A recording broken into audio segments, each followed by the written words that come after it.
Donc je fais cette vidéo pour ajouter un peu à complément de mon témoignage. J'avais reçu des questions. Je remercie tous les gens qui ont laissé un commentaire. Et ouais, du coup j'espère que cette vidéo sera édifiante et que ceux-ci qui avaient encore des questions par rapport à mon témoignage pourront avoir les réponses. Je vais juste prier avant de commencer. Saint-Esprit, je te prie que ce soit tes mots qui viennent à ma bouche et que tu puisses vraiment te glorifier encore au travers de cette vidéo. Amen. La question qui était posée, c'était comment concrètement j'ai rencontré Jésus. Et après, j'avais aussi dit que je prendrais un moment de prière pour prier pour les gens qui sont encore tenus par les pensées suicidaires, la dépression, etc. Et comment concrètement j'ai rencontré Jésus dans cette période difficile, avant que vraiment je touche le fond. J'ai mes grands-parents qui sont chrétiens, comme c'était aussi spécifié dans mon témoignage, et une fois je me suis dit, bon, pourquoi j'irais pas voir où ils vont, parce que c'est vrai que j'avais vu l'église catholique, l'église protestante, mais où ils allaient c'était encore autre chose et je savais pas ce que c'était, donc je suis allée voir une fois. Et si vous avez regardé un peu ma chaîne, vous savez que la musique c'est toujours quelque chose qui m'a beaucoup parlé, la musique. Et depuis petite je voulais être chanteuse, j'ai toujours été beaucoup touchée par la musique. Et j'ai vraiment été touchée par la louange, j'ai senti qu'il y avait quelque chose de spécial qui se passait. Mais pendant un moment, j'écoutais la louange et je rentrais chez moi. Je voulais pas du tout écouter ce que le prédicateur avait à dire parce que je trouvais ça ennuyeux et voilà, c'était la musique qui me parlait. Et, la louange, c'est ce qui m'a parlé au début, mais voilà, là, j'avais pas encore vraiment rencontré Jésus ni donné ma vie. J'avais senti qu'il y avait quelque chose de spécial qui se passait pendant la louange et c'est tout en fait. Et ensuite j'ai continué de vivre ma vie en fait normalement à côté de ça. J'allais faire la fête, je rentrais super tard et le dimanche matin j'allais à la louange et après je repartais. Et quand j'ai vraiment eu tous les événements qui se sont enchaînés rapidement à la fin et que j'ai vraiment touché le fond, c'est là que une fois il y a quelqu'un que je savais qui avait aussi un peu les mêmes challenges que moi, avec des pensées suicidaires, etc., qui allait dans le groupe de jeunes de cette église. Et je me suis sentie poussée à y aller pour aussi honorer cette personne qui passait aussi par des temps difficiles comme moi. Et je voulais pas du tout y aller parce que moi je suis quelqu'un de plutôt introverti. Arriver dans un endroit où les gens ils se connaissent et où moi je connais personne, c'est super difficile pour moi émotionnellement et tout ça. Je me sens pas du tout à l'aise, donc j'aime pas ça. Et en plus j'avais l'impression qu'ils étaient tous plus jeunes que moi et que du coup ça allait pas être bien. Et en fait je suis allée au groupe de jeunes et effectivement j'ai pratiquement eu du contact avec personne. Mais là c'est là que vraiment j'ai été saisie par l'amour de Jésus. J'ai compris qu'il m'aimait et je pense que pratiquement dans les premières fois que je suis allée, j'ai su que Jésus était le seul vrai Dieu et que c'était lui et que il a déjà commencé à réformer les choses. En fait, j'étais vraiment arrivée à un point dans ma vie où pour moi, c'était pas possible de continuer cette vie. Tout ce que je voulais, si ça pouvait exister, c'était d'appuyer sur un bouton restart et un peu comme une nouvelle page blanche.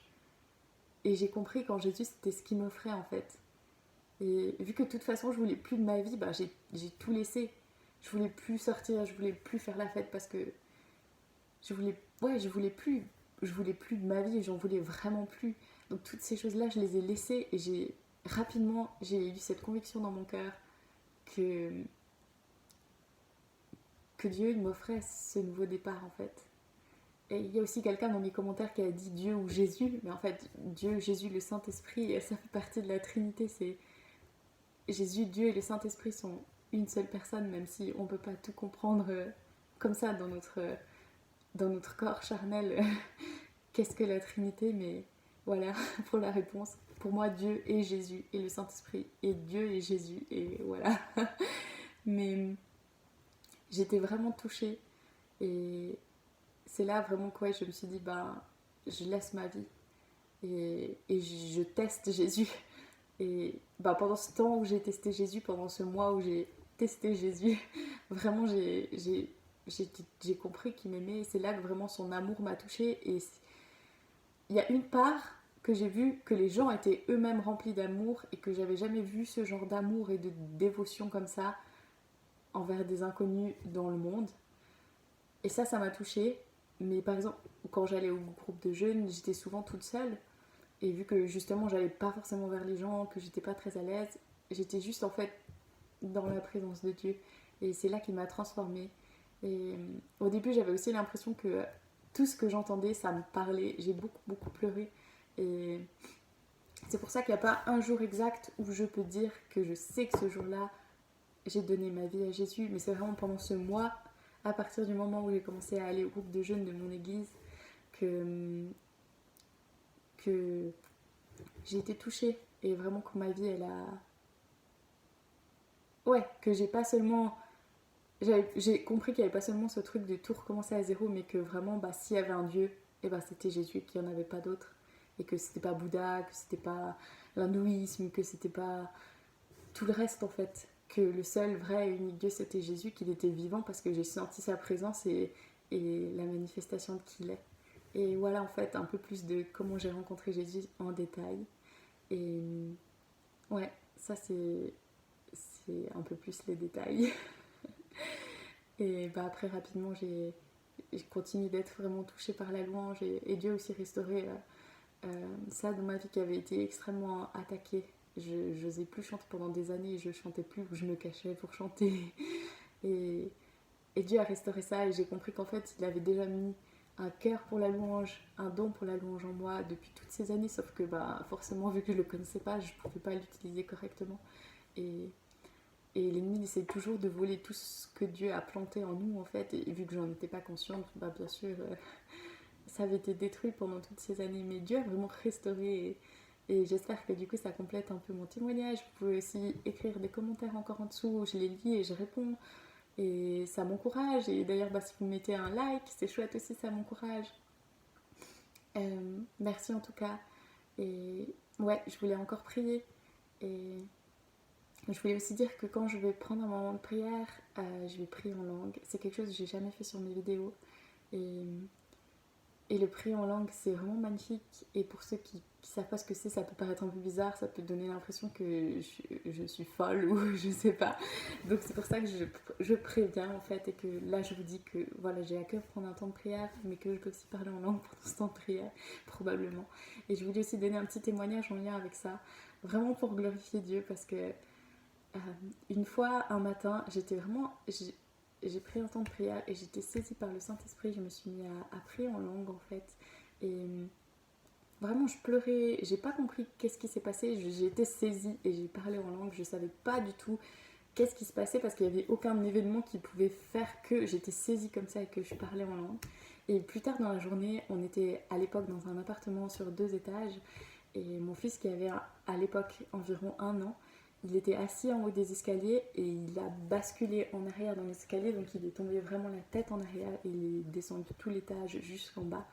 Et, et bah, quand je l'ai récupéré, j'ai prié forcément. Et ensuite, bah, je suis quand même partie aux urgences parce il avait environ 1 an, il était tout petit et c'était vraiment une grosse chute, il s'était tapé dans tous les coins. Et quand je suis arrivée aux urgences, normalement, on doit rester environ 5-6 heures en observation après une chute, l'enfant donc, pour être sûr qu'il n'y ait pas une hémorragie cérébrale ou un traumatisme crânien trop important. Et en fait, je suis restée à peine 2 heures parce qu'il n'avait rien. Il a eu aucun bleu, aucune égratignure. Je crois qu'il a eu... Je suis même plus sûre, mais peut-être qu'il a eu un tout petit bleu sur la tête, mais c'est tout. Et moi, j'ai vu la chute, et il a fait des chutes moins grosses que ça, moins difficiles que ça. Et il a eu des bleus, il a eu des bosses, et là, il n'y avait rien. Et j'ai pu rentrer chez moi, elle m'a dit, mais on dirait qu'il est même pas tombé, donc vous pouvez y aller. Et un peu plus tard, je crois, je sais plus si c'était ce soir-là ou le lendemain soir, j'ai senti le Saint-Esprit qui me disait que à ce moment-là où j'étais saisie et où j'ai pleuré, j'ai prié en langue, bah c'est à ce moment-là en fait j'étais en train d'intercéder pour la chute, pour que... Et je pense vraiment, je sais pas si c'était un ange, mais en tout cas il a été protégé et c'est vraiment surnaturel qu'après une telle chute il n'ait même pas eu une grosse bosse ou un gros bleu et puis qu'il n'ait pas été un peu groggy, tout ça à cause de sa chute en fait. Il a rien eu du tout. Et je sais que c'était vraiment le Saint-Esprit qui m'a guidée pour prier pour lui. Et vu que j'aurais pas pu savoir que ça allait se passer, c'était dans la prière en langue que Dieu a agi, quoi. Et c'est un magnifique témoignage que j'avais aussi à cœur du coup de partager. Et il y a de la puissance dans le parler en langue. Et voilà, je voulais juste partager ce témoignage et aussi prévenir, comme j'ai dit, parce que ça peut paraître un peu bizarre. Et alors je vais prier maintenant avec vous. Saint-Esprit, je t'invite Saint-Esprit, vraiment, viens maintenant puissamment. Seigneur, cet écran, cette vidéo, Seigneur, ça ne coupe pas ton onction, ça ne coupe pas ta présence. Viens toucher les cœurs, Saint-Esprit. Viens toucher les cœurs des gens qui souffrent. Des gens, Seigneur, qui peut-être ne te connaissent pas ou qui te connaissent déjà, mais qui ont toujours des pensées suicidaires, des pensées de dépression et des pensées de mort. Viens toucher leur cœur, Saint-Esprit, toi qui es l'eau vive, l'eau qui restaure. Et au nom de Jésus-Christ, je prends autorité. Dans le nom de Jésus, tout esprit de mort, tout esprit de dépression, quitte maintenant les vies de ces personnes qui regardent la vidéo. Dans le nom de Jésus-Christ, dors maintenant. Saint-Esprit, viens remplir, viens restaurer les cœurs. Que ton amour vienne restaurer les blessures. Je prends vraiment autorité dans le nom de Jésus. Je chasse les pensées suicidaires. J'amène l'intelligence captive à l'obéissance de Jésus-Christ. Shamarake baraka yaraka barake. Imababaye shakadabara. Ibrake data yaraka shadabarako babaye. Imabrabake dabaraka. Saint-Esprit, viens toucher les cœurs, vraiment. Vraiment que après cette vidéo, il y ait un changement. Tu es le libérateur, tu es celui qui restaure les cœurs brisés, il n'y a que toi qui le fais. Seigneur, tu es celui qui dans la faiblesse nous rend forts. Ta parole déclare que c'est alors que je suis faible que je suis fort. Si toi aussi là, tu es dans un moment où tu es faible, on a tous, moi aussi j'ai des moments de faiblesse. C'est quand on est faible qu'on est fort, parce que quand on est faible, on reconnaît qu'on n'est rien sans Dieu, qu'on a besoin de lui. Seigneur, viens toucher les cœurs maintenant. Nous reconnaissons que nous ne sommes rien sans toi. C'est toi qui nous rends forts dans nos faiblesses. Change les cœurs, Seigneur, change mon cœur, que vraiment il y ait une libération qui vienne prendre place, Saint-Esprit. Vraiment, que tout ce qui est de la mort, des pensées de suicide, des pensées de dépression, des pensées de désespoir aussi, des pensées qui reviennent de honte, de je suis nulle, je suis pas à la hauteur, de toute façon je fais jamais rien de bien.